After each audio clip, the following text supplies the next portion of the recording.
How are you guys doing? It is Friday, October 2nd, 2020, out here in this quarantine. I'm James Sims, and for this episode of The Elite, I'm going to walk you through the 2020 UEFA Champions League group stage for the 2020-21 season, And I'm going to walk you through the process of how these teams, of course, are selected, just briefly walk through just to give you a little bit of understanding and a little bit of context, just to show how the selection is basically random, but it's still kind of system. It's like it's a systematic process, and I'm also going to take you through the elite matchups that are going to take place within these group stages, and kind of talk through how I think this Champions League season will unfold based off how this group stage is looking. So first, just to get started off, just to let you know, the Champions League is a soccer tournament that invites the best soccer teams from their respective leagues. It's called the Champions League notably because the champion from every soccer league is naturally invited, or at least they have a chance to compete for a spot in this tournament.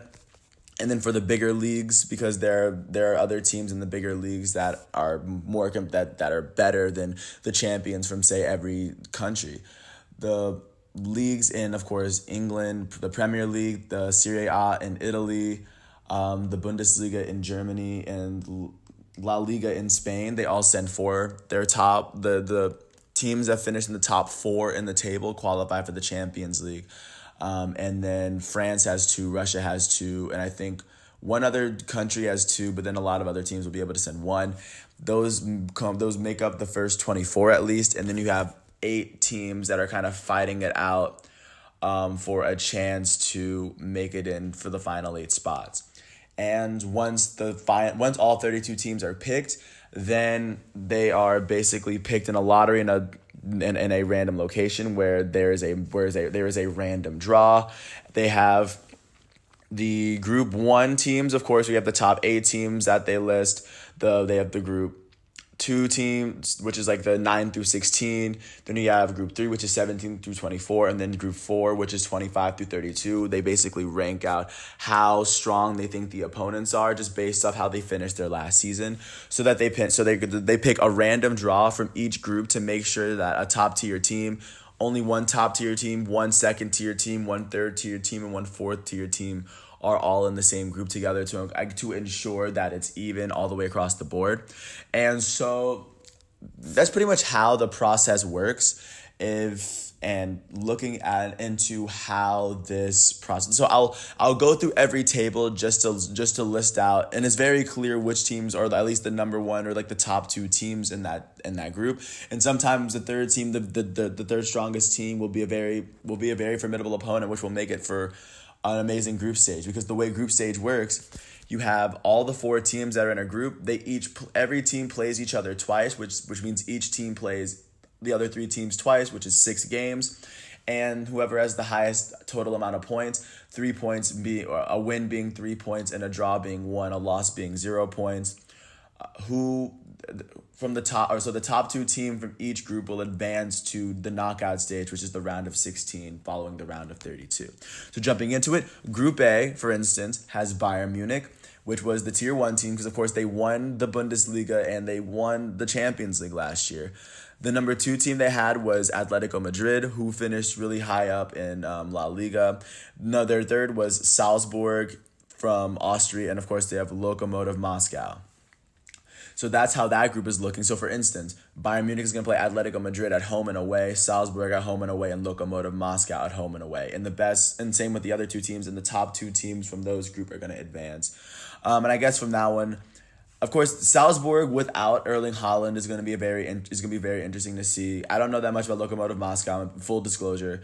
Atletico Madrid is going to be very interesting now with Luis Suarez now on the team, and now Luis Suarez could try to see if he can get some revenge on this Bayern side. But I don't see Bayern Munich really sweating in this group stage. I think they're going to make it out pretty easily, and I'd say Atletico makes it out too. Group B is Real Madrid from Spain, Shakhtar Donetsk, I think that's in Turkey. Please don't take my word for that. Internazionale is in Italy, and Borussia Mönchengladbach, which is a very tough team in Germany. In this, it looks like Real Madrid Inter is going to be the biggest matchup. But of course, Borussia Mönchengladbach is a very strong team and could very well knock off either of those teams. And of course, the big matchup would be between Inter and Real Madrid. You have Romelu Lukaku and Lautaro Martinez, two of probably Italy's best 1-2 punch in the front that isn't on Juventus. And of course, you have Real Madrid, who's starting to kind of find their way and trying to find their new groove now with Eden Hazard as their new number 7. But of course, they still have the guys that when they were winning the Champions League, they're still some of the best players in the world. So Group C consists of Porto, Manchester City, Olympiacos, and Marseille. Manchester City, of course, was the Tier A team on this, and then of course, Porto won their league, and Marseille was the second team in France. So of course, it's a very tough group, but I still think Manchester City goes out easily, and I'd say Marseille beats out Porto. Because I don't know if Porto's really shown they can I don't know if they've shown otherwise. Group D consists of Liverpool, in England, of course. I think they definitely won the Premier League last year. Ajax is always a strong team out of the Netherlands because their youth trainings, they bring up a lot of really, really good young talent at Ajax, and they play really, really well.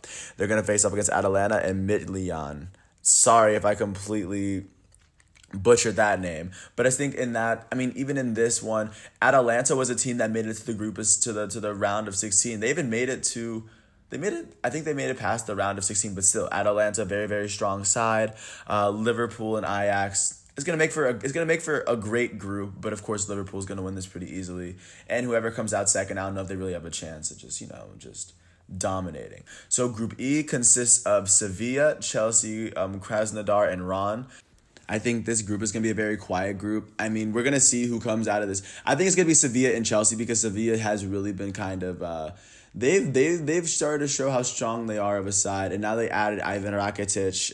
I can see them not making it out. And same with Chelsea, because Chelsea's a much stronger side. I can't see them not making it out. Group F is Zenit, Borussia Dortmund, Lazio, and Club Brugge. I think Dortmund and Lazio take this one because I think Lazio's attack is going to be too much for Club Brugge and Zenit. And then Borussia Dortmund, I think, is the strongest team, of course, in this group. So, of course, they're going to make it through. Group G is made up of Juventus, FC Barcelona, Dynamo Kiev, and Ferencváros. And, of course, this is going to be the most highly anticipated matchup because, of course, Cristiano Ronaldo and Lionel Messi. This will be their first matchup since Cristiano Ronaldo left Real Madrid because, of course, they used to play in the El Clasico every year. And I think they did play they might have played an Argentina-Portugal matchup since then. I'm not sure. But, yeah, ever since playing for FC Barcelona, Real Madrid, this might be the first time they're really going to match up. And they're really gonna be playing towards something. And then of course Group H is made up of PSG, who finished as the runners up in the Champions League last year. Manchester United, a very, very strong side in the Premier League. RB Leipzig, who lost Timo Werner, who was a big part in helping them qualify for Champions League in the first place. But they're still a very, very strong side, and they made it very far. I want to say they made it to the quarterfinals. And then, of course, they have Istanbul, Başakşehir. So, I mean, those are the teams. Those are how the groups are set up. And, of course, the way it works is, like I said earlier, the top two teams, because they're all going to have the same strength of schedule because they're all playing each other.